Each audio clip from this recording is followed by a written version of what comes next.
September 6, 1976. The Sea of Japan. It's gray, endless gray. The kind of gray that swallows horizons and blurs the line between sea and sky. Rain streaks across the cockpit glass, beating up and streaming away at 600 miles per hour. Below, whitecaps punctuate the darkness like tiny flashes of bone. Inside the cockpit of the MiG-25 Foxbat, screaming low over the water, Lieutenant Mikhail Petrov checks his fuel gauge again. The needle hovers near empty, trembling with each adjustment of the throttle. His oxygen mask presses tight against his stubbled face. Sweat pools beneath his flight suit, despite the high-altitude cold seeping through the metal skin of the aircraft. The navigation officer next to him glances sideways and says through the intercom, "You're really going through with this insane plan, aren't you?" Mikhail doesn't answer. His eyes remain fixed on the horizon.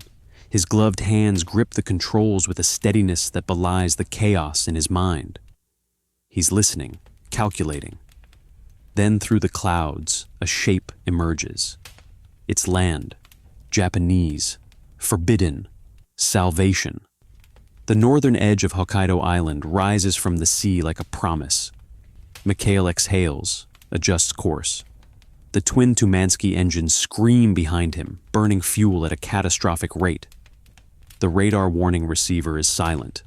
No Soviet interceptors yet. They weren't expecting a defection, and they sure as hell weren't expecting someone to steal the most advanced interceptor in the Soviet arsenal. Inside the cockpit, the navigation officer mutters, "They'll shoot us down. They're scrambling fighters right now." But Mikhail Petrov doesn't flinch. He's already dropping altitude, pushing the MiG-25 toward the Japanese airstrip appearing in the distance. Because this isn't just impulse, this is calculation. This is what happens when a boy from Leningrad, who grew up worshiping the sky, rewrites the rules of Cold War espionage by flying a top-secret Soviet fighter jet into the hands of the Americans. They'd told him it was impossible. They said the KGB would catch him before he even reached the runway until they didn't. And when the landing gear finally touched down on Japanese soil, the Soviets weren't the only ones surprised. The pilot no one expected. Before he became the man who stunned the Western intelligence community by delivering the Soviet Union's most sophisticated interceptor into enemy hands, Mikhail Petrov was just another quiet kid from Leningrad. He wasn't tall. He wasn't brash. He didn't grow up around jets or even cars. He grew up fixing radios. His father worked as an electrician at a factory. His mother taught mathematics at a local school.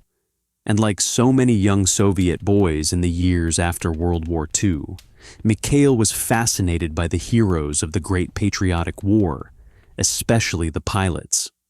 He built model aircraft from scraps of wood and metal. He read every book on aviation he could find. He spent hours watching the sky, tracking jets as they cut white lines through the blue. Mikhail studied hard, especially mathematics and physics. His instructors noted he had quick reflexes, exceptional spatial awareness, and a methodical approach to problem solving that set him apart from his peers.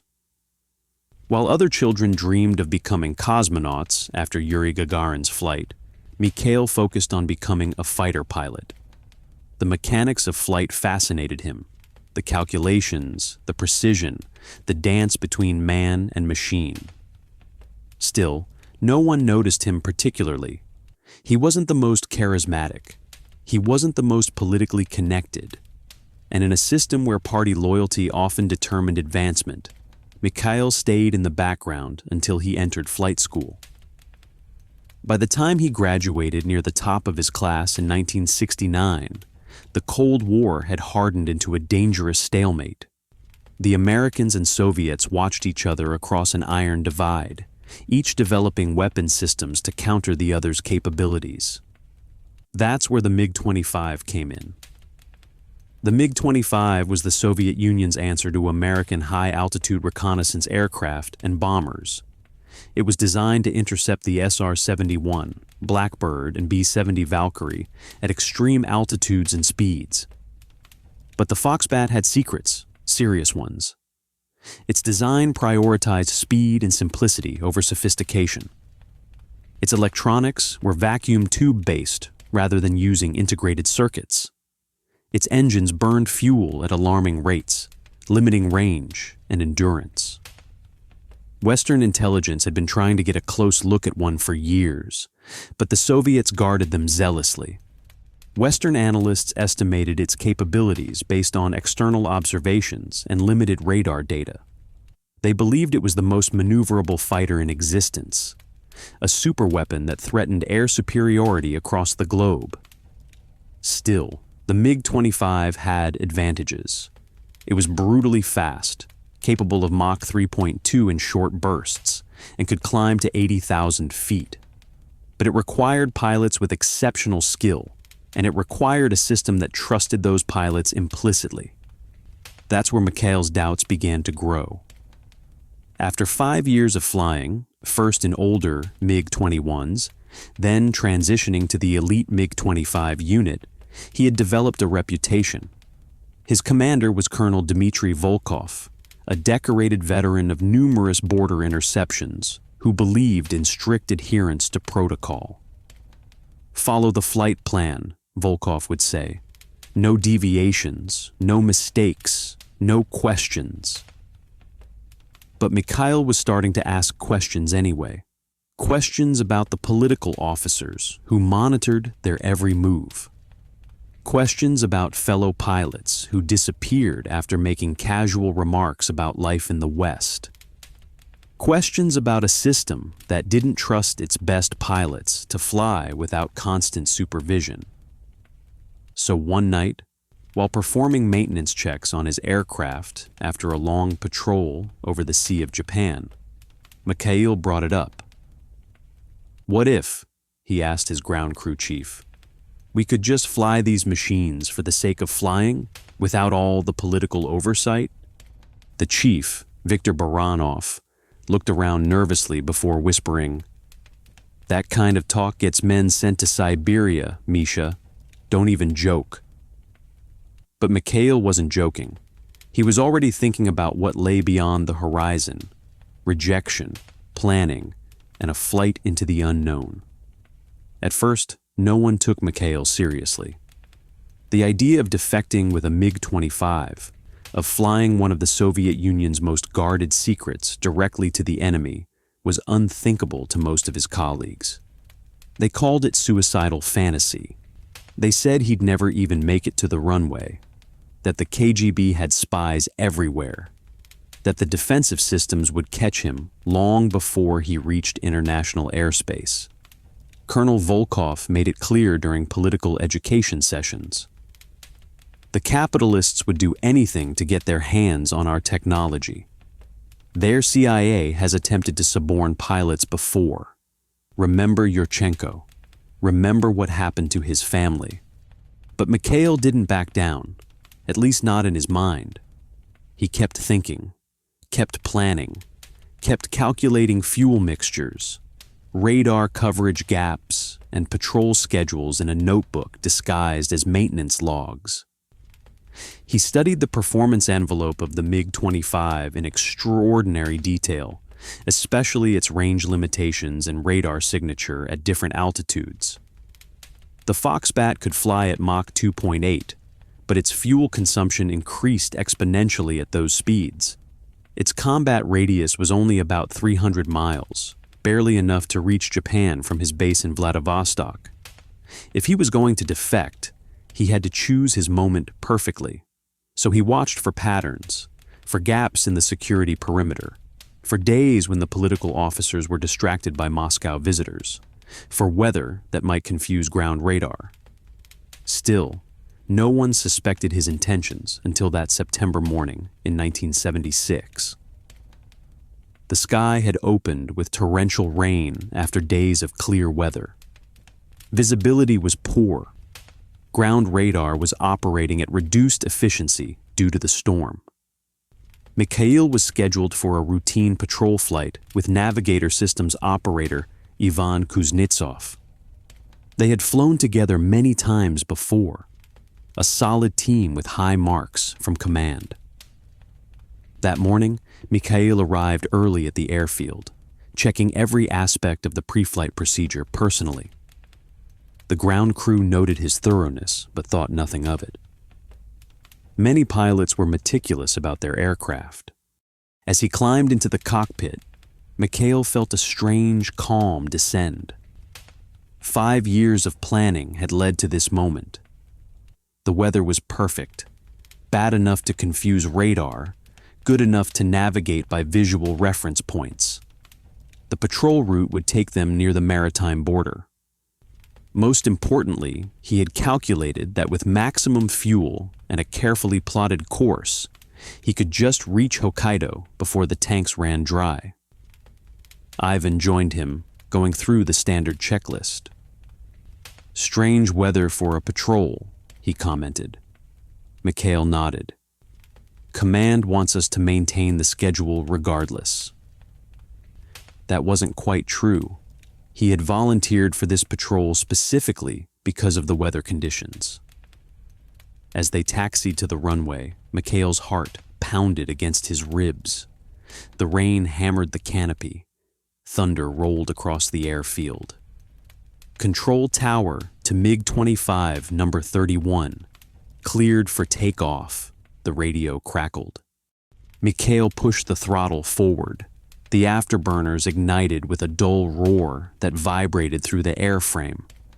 The MiG-25 surged down the runway, lifting into the gray sky like an arrow. They followed the prescribed course for exactly 17 minutes. Then, at precisely the moment when they would pass between two radar coverage zones, Mikhail banked hard, dropping to just 200 feet above the waves. "What are you doing?" Ivan shouted through the intercom. "This isn't the patrol route." "I'm not patrolling anymore," Mikhail replied, his voice steady despite the adrenaline flooding his system. "I'm leaving." Ivan's face drained of color. "Leaving? Leaving where? They'll shoot us down." "Not if they can't find us," Mikhail said, pushing the aircraft lower until they were skimming just above the Whitecaps. "Radar won't pick us up this low. By the time they figure out what's happening, we'll be in Japanese airspace." "Are you insane?" Ivan hissed. "This is treason. Think of your family." Mikhail had thought of little else for 5 years. His parents were both dead. His younger sister had moved to Estonia with her husband. There was no one left for the KGB to punish. No one but himself. "You have a choice," Mikhail said, as the engine screamed behind them. "Help me navigate to Chaito's air base in Hokkaido, or sit there and watch. But we're not turning back." Ivan fell silent, his face a mask of shock and fear. The aircraft raced across the Sea of Japan, eating through its fuel reserves at a terrifying rate. Mikhail kept them low, using the wave pattern to hide their radar signature, occasionally climbing just high enough to verify their heading before diving back down. After 20 tense minutes, Ivan finally spoke. "You've doomed us both." "No," Mikhail said. "I've freed us both. Look there." Through a break in the clouds, the northern coast of Japan appeared. Mikhail checked his fuel gauge. The needle hovered just above empty, enough for one approach, no more. He keyed the radio to the international emergency frequency. "Chaito's Tower, this is Soviet MiG-25 aircraft, requesting immediate landing. I am defecting. Repeat, I am defecting with Soviet fighter aircraft. Fuel critical. Request immediate clearance." The radio crackled with confused responses, first in Japanese, then in heavily accented English. Mikhail repeated his message, adding, "I have highly sensitive Soviet technology. My fuel status is critical. I need to land immediately. As he approached the coast, he could see the chaos his transmission had caused. The civilian airport was scrambling emergency vehicles. In the distance, Japanese self-defense force fighters were taking off. "They're going to shoot us down," Ivan moaned. "No," Mikhail said, with more confidence than he felt. "They want this aircraft too badly." He pushed the MiG into a steep descent toward the runway. The altimeter unwound rapidly. The fuel warning light blinked frantically on the dashboard. The landing gear deployed with a heavy thunk that shuddered through the airframe. The runway approached at alarming speed. Mikhail pulled back on the stick, bleeding off velocity, feeling the aircraft settling toward the tarmac. The MiG-25 was never designed for civilian airfields. Its landing speed was nearly twice that of commercial aircraft. The wheels touched down with a screech of burning rubber. Mikhail deployed the brake parachute, feeling the massive deceleration push him against his harness. The MiG-25 rolled to the end of the runway, barely stopping before the overrun area. As the aircraft settled to a halt, Mikhail looked out at the gathering crowd of emergency vehicles, police cars, and military personnel. Lights flashed through the rain. Men with weapons approached cautiously. He turned to Ivan, whose face was ashen. "We made it." "What have you done?" Ivan whispered. Mikhail unstrapped his harness, reached for the canopy release. "I've just changed the balance of the Cold War." He opened the cockpit to face a new world, one where a single flight had rewritten the rules of East and West. The intelligence coup no one saw coming, the defection that would send shockwaves from Tokyo to Moscow and beyond. The first hours after landing were chaos. Japanese self-defense forces surrounded the aircraft, keeping civilians at bay. American military personnel appeared with remarkable speed, as though they'd been waiting for precisely this moment. Mikhail was separated from Ivan, who had not technically chosen to defect. They were both taken to a secure facility on the base, where men in civilian clothes who were clearly intelligence officers began the debriefing. "Do you understand what you've done?" asked a tall American who introduced himself only as Williams. His Japanese counterpart, a severe-looking man named Tanaka, watched silently. Mikhail nodded. "I've brought you the MiG-25, the most advanced interceptor in the Soviet arsenal." Williams leaned forward. "Why?" It was a simple question with a complex answer. Mikhail had rehearsed this moment in his mind 1,000 times, but now that it had arrived, he found himself searching for words. "Because," he finally said, "I wanted freedom, and because your intelligence agencies have it wrong. The MiG-25 isn't what you think it is. It's not a superweapon. It's a brute. Powerful but primitive. Your analysts have overestimated its capabilities for years." Williams exchanged glances with Tanaka. "Explain." "The airframe is mostly steel, not titanium, as your analysts believe. The electronics use vacuum tubes, not advanced integrated circuits.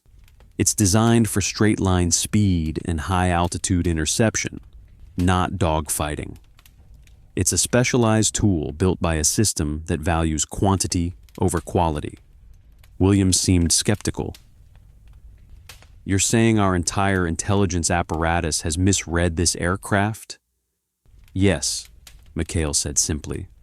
"And Moscow has been content to let you believe in a phantom." The Americans and Japanese moved quickly. Within hours, technical specialists were swarming over the MiG-25, photographing every component, measuring every surface. The aircraft was placed under heavy guard in a hangar, away from Soviet satellite observation. Mikhail watched from a distance as they began their examination. He felt strange, neither regret nor triumph, but something in between. He had delivered what might be the intelligence coup of the decade, but at what cost? Ivan refused to speak to him. The navigator had not chosen defection, and now found himself caught in a political nightmare not of his own making. The Soviets would assume he was complicit. His family would suffer regardless of what he did now. That night, in a sparsely furnished room on the base, Mikhail lay awake, listening to the rain. He thought about the chain of events he had set in motion, the political fallout, the technical revelations, the people left behind. Williams had been clear. Moscow will demand the return of both you and the aircraft. We can protect you, but there will be consequences. This isn't just a defection. This is a major intelligence operation, whether you intended it or not. Mikhail had nodded. He had known this moment would come from the first day he began planning his escape. What he hadn't anticipated was how empty victory would feel. Outside, he could hear the constant movement of vehicles and personnel. His MiG-25 was now the center of the most intensive technical intelligence operation since the Cold War began. And he, Mikhail Petrov, was no longer just a pilot. He was a defector, a traitor to his homeland, and a treasure trove of information for the West. The storm outside intensified, rain lashing against the windows. Somewhere far across the Sea of Japan, alarms would be ringing in Moscow. Careers would be ending. Security protocols would be changing. And a hunt would be beginning. A hunt for anyone who might have helped the pilot who stole the Soviet Union's most guarded aviation secret. Mikhail closed his eyes, but found no rest. He had escaped the physical boundaries of the Soviet Union, but he was beginning to realize that some borders followed you wherever you went, from defector to intelligence asset. Word of the defection spread like wildfire through classified channels. Within 48 hours, American, British, and Japanese intelligence officials had established a joint examination team, codenamed Project Foxfire. Their mission: to dissect every aspect of the MiG-25 before international pressure forced its return to the Soviet Union. Most didn't believe they would have to return it at all. Some said the Soviets would never admit to losing such a sensitive aircraft. Others said diplomatic pressure would force a quick resolution. But by the third day, as technical teams worked around the clock to document every wire and weld, it became clear this was the intelligence windfall of the decade. Mikhail found himself at the center of it all. "Tell us about the radar system," they would ask. "Explain the engine control mechanisms," they would press. "Walk us through the electronic countermeasures suite," they would insist. He answered every question methodically, precisely, not out of spite toward his homeland, but out of a commitment to truth. The MiG-25 was impressive in many ways, its speed, its altitude capabilities, but it was also a reflection of Soviet design philosophy: brute force over finesse, raw power over sophistication.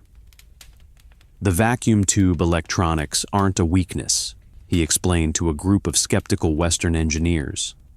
"They're deliberately chosen to withstand the electromagnetic pulse from nuclear explosions. The steel construction is because we lack the titanium manufacturing capacity you have, but also because steel can be repaired in field conditions." The Western analysts took furious notes. Some seemed disappointed to learn that their bogeyman wasn't as advanced as they had feared. Others seemed relieved. Colonel Williams, who Mikhail now knew worked for the CIA, seemed most interested in the operational aspects. How many pilots in your unit could actually handle this aircraft effectively? What were the real mission parameters? How often did systems fail? These questions were harder to answer. They cut closer to the people Mikhail had left behind, to the daily realities of service in the Soviet Air Defense Forces. "We had 12 pilots rated for the MiG-25 in my unit," he finally said. "Only 8 I would trust in combat conditions. The others were politically reliable, but technically marginal." Williams nodded, as though this confirmed something he already suspected. By the end of the first week, Soviet diplomatic channels had exploded with activity. They demanded the immediate return of both the aircraft and the kidnapped crew members. They claimed Mikhail had been drugged or coerced, that the entire incident was a CIA operation. Ivan, the navigator, seized this opportunity. He declared he had been an unwilling participant and wished to return to the Soviet Union. The Japanese, eager to diffuse tensions, agreed to his repatriation. Before he left, Ivan requested to speak with Mikhail one last time. They met in a small room with American observers watching from behind a one-way mirror. "You've killed us both," Ivan said, without preamble. "Me by sending me back. You by keeping you here." Mikhail shook his head. "They need to show the other pilots that returning is possible, that there's a way back. You'll be the example." Ivan laughed bitterly. "Yes, an example of what happens to those associated with traitors. My career is over. My family will suffer.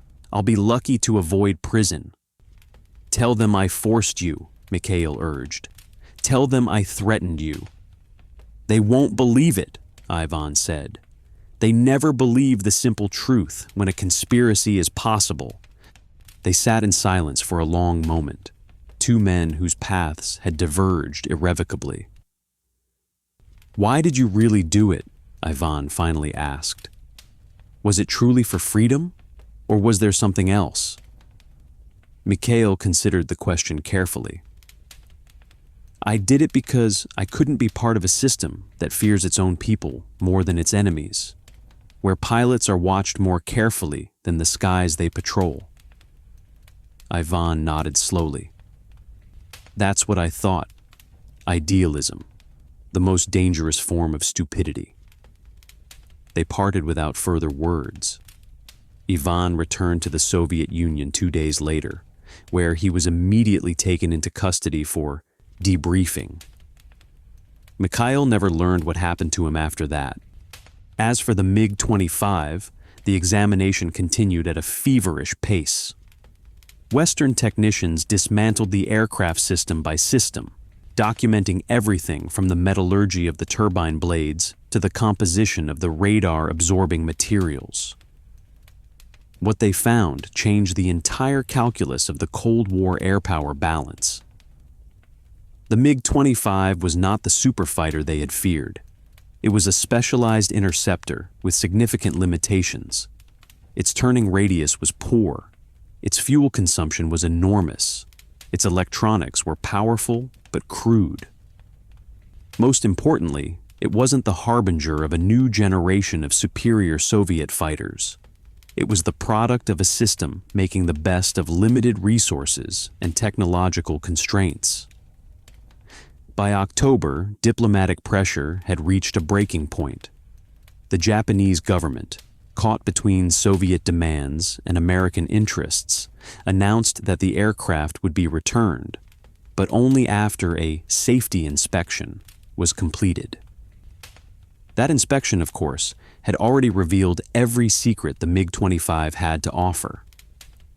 When the Soviets finally received their aircraft back in late November, it was returned in crates, technically complete, but disassembled into thousands of documented pieces.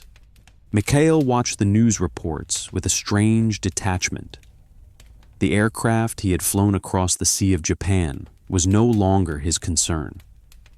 He was now focused on his own uncertain future, on the debriefings that seemed endless, on the new life he would need to build from nothing. Because the pilot who stole a Soviet jet hadn't just delivered an aircraft. He had delivered a new understanding of the balance of power that would reshape military planning for decades to come.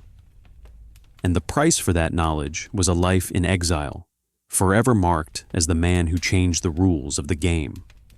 The man who stole the Foxbat, October 1976. A month after the defection, Mikhail Petrov was relocated to a secure facility in the United States. The Americans had won the silent tug-of-war with their allies over who would get primary access to the defector pilot. It wasn't just his knowledge of the MiG-25 they wanted. It was his understanding of Soviet air defense forces, training protocols, command structures, and most importantly, the human factors behind the Iron Curtain. Mikhail arrived at Andrews Air Force Base on a rainy Tuesday morning. No press, no announcements, just a quiet transfer from one secure location to another. He carried everything he owned in a single duffel bag, some clothes provided by the Americans, a notebook, and the small Orthodox cross his mother had given him before she died. His new home was a nondescript house in Virginia, comfortable but isolated. 2 CIA handlers lived nearby, ostensibly neighbors, but actually security.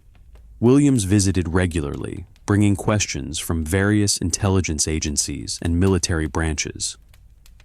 They're calling it the Foxbat shock in intelligence circles, Williams explained during one session. Your defection has forced a complete reassessment of Soviet air capabilities. Mikhail nodded, but said nothing. He was still adjusting to his new reality. The strange food, the constant surveillance disguised as protection, the hollow feeling of having achieved his goal only to find himself adrift. The technical analysis is nearly complete, Williams continued. The aircraft wasn't what we thought, but that information is almost more valuable than if it had been a super fighter. We were allocating resources to counter capabilities that don't exist. And now, Mikhail asked, now we reallocate. Now we understand where the real Soviet advantages and disadvantages lie. You've probably saved billions in misallocated defense spending. It was meant as a compliment, but it left Mikhail cold. He hadn't defected to save American tax dollars. He defected to escape a system that suffocated its own people. The debriefings continued for months. Air Force generals, Navy commanders, intelligence analysts, all wanted their hour with the man who'd flown the MiG-25 to freedom. Mikhail answered their questions patiently, precisely, but as time passed, he began to feel like an exhibit in a museum. The defector pilot, preserved behind glass for occasional viewing. His handlers noticed his growing detachment. They arranged for language classes, cultural orientation, even occasional supervised outings to help him adjust to American life. But the isolation remained. Other Soviet defectors were kept separate from him for security reasons. American pilots were friendly, but guarded, never quite accepting him as one of their own. One evening, as fall turned to winter and the Virginia countryside lay under a thin blanket of early snow, Williams arrived with an unusual request. "We'd like you to speak with a group of Air Force pilots," he said. "Not about technical specifications, about how you think, how Soviet pilots are trained to think." "Why?" Mikhail asked. "Because we've realized something. The hardware is only part of the equation. The human element, that's what we still don't fully understand." So, Mikhail found himself in a secure briefing room at Langley Air Force Base, facing 20 elite fighter pilots. They watched him with expressions ranging from curiosity to barely disguised hostility. "I'm not here to justify my actions," he began. "I'm here to tell you about the men you might face if the Cold War ever turns hot." For the next 2 hours, he spoke not about radar systems or engine performance, but about people. about the 19-year-old conscript mechanics who maintained sophisticated aircraft with inadequate tools, about the political officers who monitored conversations for ideological purity, about pilots who could execute textbook maneuvers but were discouraged from showing initiative. The Soviet pilot is not your mirror image, he explained. He operates within constraints you cannot imagine. His training emphasizes different skills. His aircraft have different strengths. But make no mistake, he is professional, dedicated, and in many ways more accustomed to hardship than you are. The room fell silent. These were men accustomed to thinking about adversaries in terms of threat profiles and performance envelopes, not as human beings facing their own challenges. "Any questions?" Mikhail asked. A lieutenant colonel in the back raised his hand. "Why did you do it? Really, not the official reason, the true one." Mikhail paused, considering. "I did it because I wanted to fly without a ceiling. Not just the altitude ceiling, but the one in here." He tapped his temple. "In the Soviet system, you can climb only so high before you hit barriers, political barriers, ideological barriers. I wanted to see what lay beyond." The colonel nodded slowly. Something had shifted in the room. Not acceptance, exactly, but a different kind of understanding. After that session, the nature of Mikhail's debriefings changed. He was no longer just a source of technical information, but a window into the human dimension of the Cold War standoff. His insights into decision-making, motivation, and morale became as valuable as his knowledge of avionics. Intelligence analysts began to reassess not just Soviet hardware capabilities, but their operational concepts. American fighter tactics evolved, incorporating new understanding of how Soviet pilots were trained to respond in different scenarios. By early 1977, the immediate intelligence value of Mikhail's defection had been largely extracted. The question of his future loomed larger. He couldn't remain a permanent intelligence asset, living in isolation. But he also couldn't simply disappear into American society. The KGB had a long memory and an even longer reach. "We're considering options," Williams told him during a rare moment of candor. "A new identity, possibly. A position as a technical consultant. Perhaps even limited flying privileges." Flying, Mikhail's interest sparked for the first time in months. In what? Nothing classified at first. Civilian aircraft. Maybe eventually some trainer jets if the Air Force approves. It wasn't a MiG-25 screaming at the edge of the stratosphere, but it was something. A reason to look forward rather than back. As spring arrived, bringing cherry blossoms and warmer air to Virginia, Mikhail found himself thinking less about what he had left behind and more about what might lie ahead. The defection that had once defined him was becoming part of his past rather than the totality of his identity. He would never be just another American. He would always be the man who flew a Soviet secret across the Cold War divide.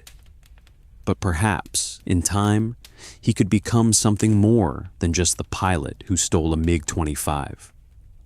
Perhaps he could become simply a pilot again, a man defined not by a single flight, but by all the flights yet to come, the ripple effect, and the price of freedom. In Moscow, the aftershocks of Mikhail's defection reverberated through the highest levels of the Soviet military and political establishment. Heads rolled. Security protocols were overhauled. The entire MiG-25 program underwent scrutiny. Most significantly, the Soviets accelerated development of the MiG-25's successor, the MiG-31, Foxhound, incorporating lessons learned from the West's thorough examination of their interceptor. They knew precisely what weaknesses needed addressing, because American technical reports had been remarkably accurate. The KGB launched a massive investigation to determine if Mikhail had accomplices. Dozens of pilots, ground crew, and base personnel were interrogated. Some disappeared into the labyrinthine Soviet penal system, guilty by association or mere suspicion. Mikhail learned bits and pieces of this aftermath through intelligence briefings and the occasional news report. Each revelation added to the weight he carried.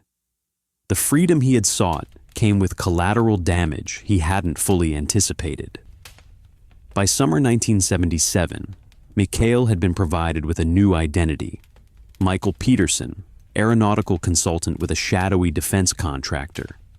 He was relocated to Arizona, where the dry heat and endless sky reminded him of certain training areas in Central Asia.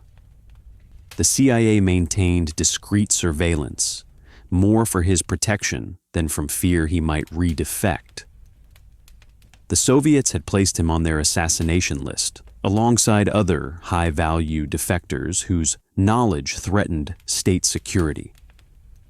Mikhail began flying again, first in civilian aircraft, then in military trainers.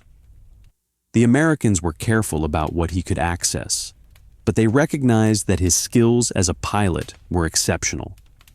He began providing insight into Soviet tactical doctrines by flying against American fighters in simulated combat scenarios. "You're flying these F-5s like they're MiGs," an Air Force major complained after losing repeatedly during an exercise. "That's the point," Mikhail replied. "I'm showing you what you'll face." He became known within classified circles as the Foxbat pilot, a valuable asset in understanding the human dimension of air combat against Soviet adversaries. But the professional satisfaction couldn't fill the personal void. In the fall of 1977, during a routine security briefing, Williams showed him a file. "Your sister," he said simply. Inside was surveillance photography of Elena, Mikhail's younger sister, walking on a street in Tallinn, Estonia. She looked thin, tired. "The KGB has been monitoring her," Williams explained. "She's been denied promotion at her job. Her husband was forced to resign his position. They're social pariahs." Mikhail stared at the grainy image, guilt washing over him. "Can we help her?" Williams hesitated. "It's complicated. Any contact would only validate the KGB's suspicion that she was somehow involved in your defection." "She knew nothing," Mikhail insisted. "Nothing at all." "We believe you. But Moscow doesn't care about the truth. They care about making examples." Mikhail closed the file. "Is there any way to get her out?" "We're exploring options," Williams said, which Mikhail had learned was intelligence speak for unlikely but not impossible. The knowledge that his freedom had come at his sister's expense haunted him. He threw himself into his work with renewed intensity, as though providing value to his American handlers might translate into help for Elena. His expertise proved increasingly valuable as the Carter administration navigated the complex realities of détente. The intelligence Mikhail had provided factored into SALT II negotiations, influencing arms limitation strategies based on a more accurate assessment of Soviet capabilities. In early 1978, a new opportunity arose. The Air Force's Red Eagle Squadron, flying secretly acquired Soviet aircraft to train American pilots, approached him about serving as a consultant. They couldn't offer him a position as a pilot. Security concerns were too great. But they wanted his insights on how these aircraft would be employed by Soviet pilots. It was during one of these consulting visits to Tonopah Test Range in Nevada that Mikhail met Anna Reeves, a civilian intelligence analyst assigned to the program. Unlike most Americans he encountered, she spoke to him without the constant filter of seeing him as the defector. "Your English has improved," she noted during their third meeting. "I practice," he replied. "American television is very educational." She laughed. "I'm not sure I'd use Three's Company as a language tutor." Their professional relationship gradually warmed. She began bringing Russian literature to their meetings. Tolstoy, Dostoevsky, Bulgakov, books that had been restricted or heavily edited in the Soviet Union. "I thought you might miss these," she said, handing him a copy of Master and Margarita. He did miss them, he realized. Not just the books, but the culture, the language, the shared understanding that came from growing up in a specific place and time. "Thank you," he said, and meant it. By 1979, as relations between the superpowers cooled again following the Soviet invasion of Afghanistan, Mikhail had established a new life. Not the one he had imagined when he pointed the nose of his MiG-25 toward Japan, but a life nonetheless. He consulted on various intelligence projects, flew when security protocols permitted, and had begun a cautious relationship with Anna. He had an apartment in Tucson with a view of the mountains. He had colleagues, if not quite friends. But he still checked the mailbox Williams had established for updates about Elena, still scanned news reports for any mention of Soviet air defense forces, still woke sometimes in the night, heart pounding, from dreams of the flight across the Sea of Japan.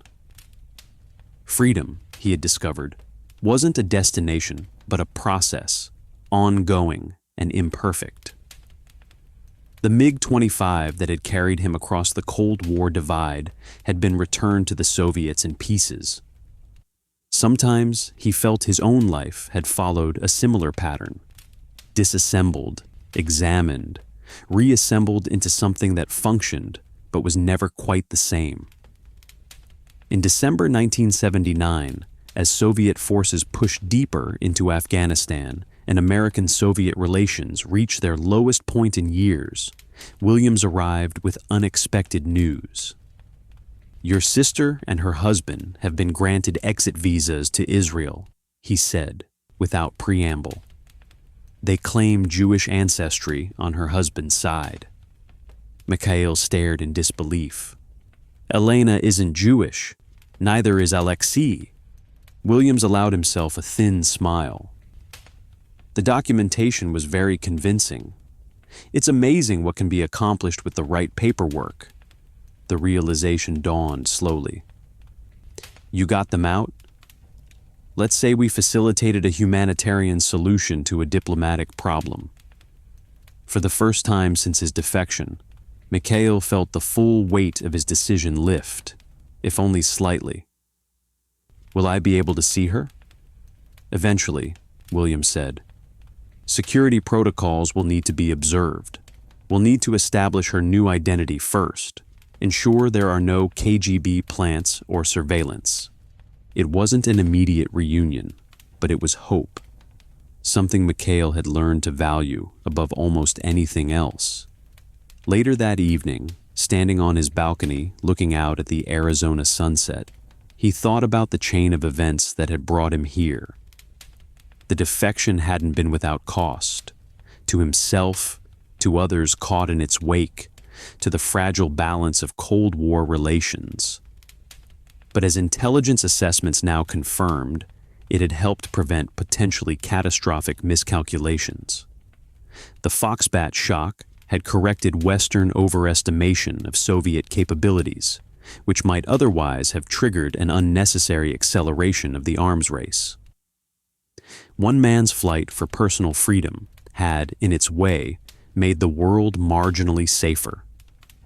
Mikhail wasn't naive enough to believe this justified everything. The human cost remained. The lives disrupted or destroyed in the KGB's retaliatory investigation. The families separated. The careers ended. But looking toward the crimson horizon, he allowed himself to acknowledge that his choice had been more than a betrayal of his homeland. It had been an affirmation of something more fundamental. the right to determine one's own path, regardless of the system one is born into. In that sense, the pilot who stole a Soviet jet hadn't just changed the Cold War. He had made a statement about human dignity that transcended political boundaries. And in a conflict defined by ideological absolutes, such human statements were perhaps the most revolutionary of all: the Phantom and the Legacy. By 1980, the intelligence community had fully processed the lessons of the Foxbat shock. What they discovered wasn't just about the MiG-25's capabilities or limitations, but about their own analytical failures. For years, Western intelligence had constructed a Phantom, a superfighter that existed primarily in their own imaginations. They had seen what they expected to see, interpreted limited data through the lens of their own fears. Mikhail's defection had forced a painful reassessment. It wasn't just about correcting technical misconceptions about one aircraft. It required acknowledging deeper intellectual biases in how the West perceived Soviet military technology. This recalibration rippled through the intelligence community, triggering methodological reforms that would influence analysis for decades to come. Analysts became more cautious about extrapolating capabilities from limited observation. They developed more sophisticated models for distinguishing between actual and perceived threats. In a classified report that Mikhail was eventually permitted to read, a senior intelligence official wrote, "The Foxbat incident demonstrates not merely a technical intelligence coup, but a necessary correction to our analytical framework. We must be as vigilant against our own preconceptions as we are against adversary deception." For Mikhail, watching this evolution from his position as a consultant, there was a certain vindication.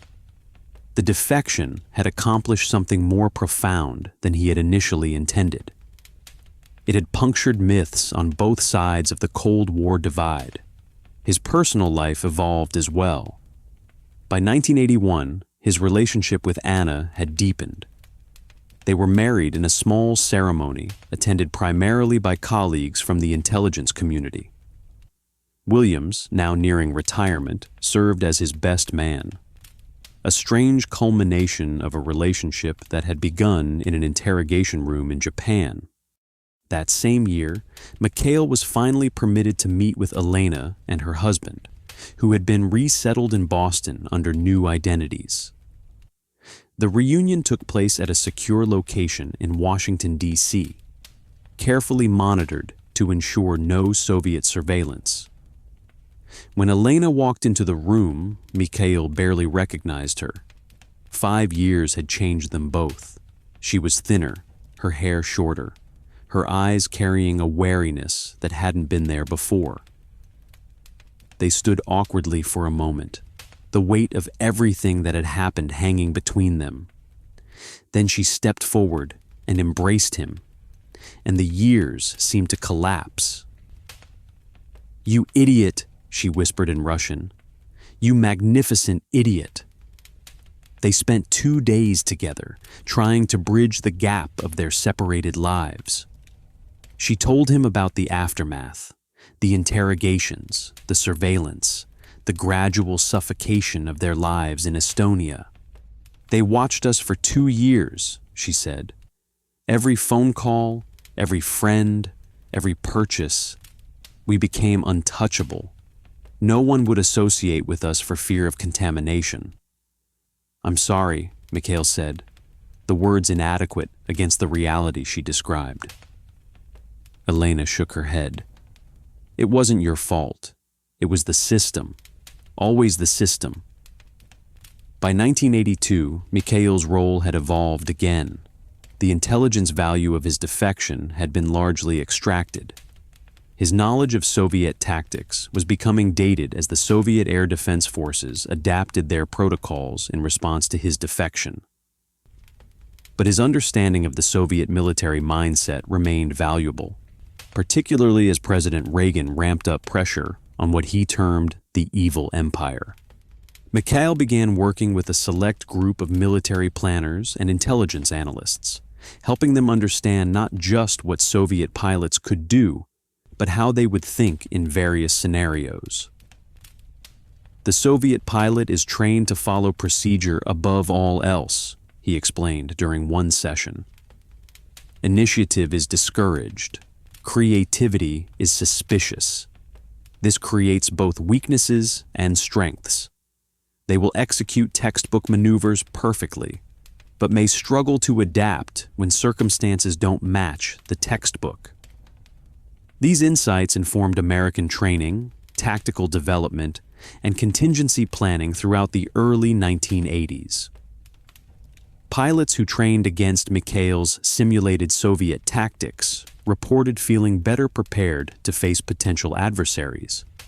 In 1983, during the heightened tensions following the Soviet downing of Korean Airlines Flight 007, Mikhail's expertise was called upon to help understand how such a tragic mistake could occur. "It's a system designed to react, not to think," he told a closed congressional committee. The pilot who shot down that airliner was following procedure, as he understood it. The failure was in a chain of command that values obedience over judgment. His testimony, classified for decades, influenced diplomatic responses and military protocols for airspace violations. By mid-decade, as Mikhail entered his 40s, he began to feel the distance from his former life more acutely. The Soviet Union he had fled was changing under Gorbachev's policies of glasnost and perestroika. The Cold War was evolving in ways he couldn't have imagined when he plotted his escape. "Do you ever regret it?" Anna asked him one evening, as they watched news coverage of changes in Eastern Europe. Mikhail considered the question carefully. "Not the decision," he finally said, "but sometimes the cost, the people caught in the aftermath." She nodded, understanding that some questions had no simple answers. In 1989, as the Berlin Wall fell and Eastern Europe broke free from Soviet control, Mikhail watched with a complex mixture of emotions. The system he had fled was collapsing under its own contradictions. The Cold War was ending not with the bang everyone had feared, but with a series of remarkable surrenders. Williams, now retired but still maintaining contact, called him the night the wall fell. "You were part of this," the older man said. "What you did, what you showed us, it helped us understand their weaknesses. It helped us apply pressure in the right places." It was an overstatement, Mikhail knew. His defection had been just one thread in a complex tapestry of events that led to this moment. But it was true that the intelligence he provided had influenced American strategy in ways that contributed to the outcome. By 1991, as the Soviet Union itself dissolved, Mikhail's security restrictions were significantly relaxed. The threat of KGB assassination had diminished with the dismantling of its overseas apparatus. For the first time in 15 years, he was able to travel more freely, to live with fewer shadows. Elena and her husband visited them in Arizona. They sat on his patio, drinking wine and watching the sunset paint the desert in shades of gold and crimson. "Did you ever imagine this?" Elena asked, gesturing vaguely toward the news of the collapsing Soviet state. "Never," Mikhail admitted. "I just wanted to fly without looking over my shoulder." As the new Russia emerged from the Soviet collapse, chaotic and uncertain, Mikhail was approached about the possibility of visiting his homeland. The security agencies were cautious. Institutional memories were long, and there were still those in the Russian military who viewed him as a traitor. But by 1994, almost 20 years after his defection, the path seemed clear enough. With carefully arranged security and diplomatic assurances, Mikhail Petrov, now known to most as Michael Peterson, returned to Russia for the first time. It was a private visit, without publicity. He walked the streets of St. Petersburg, no longer Leningrad, visited his parents' graves, stood outside the apartment building where he had grown up. The city had changed. The country had changed. But as he stood looking out over the Neva River, he felt a connection he had thought severed forever.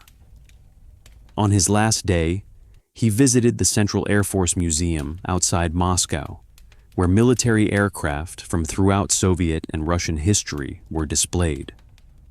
There, in a corner of the massive outdoor exhibit, sat a MiG-25, its sleek form still impressive despite newer designs that had long since surpassed it. He stood before it, remembering the feel of the controls, the roar of the engines, the moment of decision over the Sea of Japan. A young Russian family passed by, the father pointing out features of the aircraft to his son. It was very fast, the man explained. One of the fastest in the world. Mikhail smiled slightly, but said nothing. Some stories belonged to history now, their details classified or forgotten. The full tale of the pilot who stole a Soviet jet would likely never be told in its entirety. But as he turned to leave, he felt a sense of completion.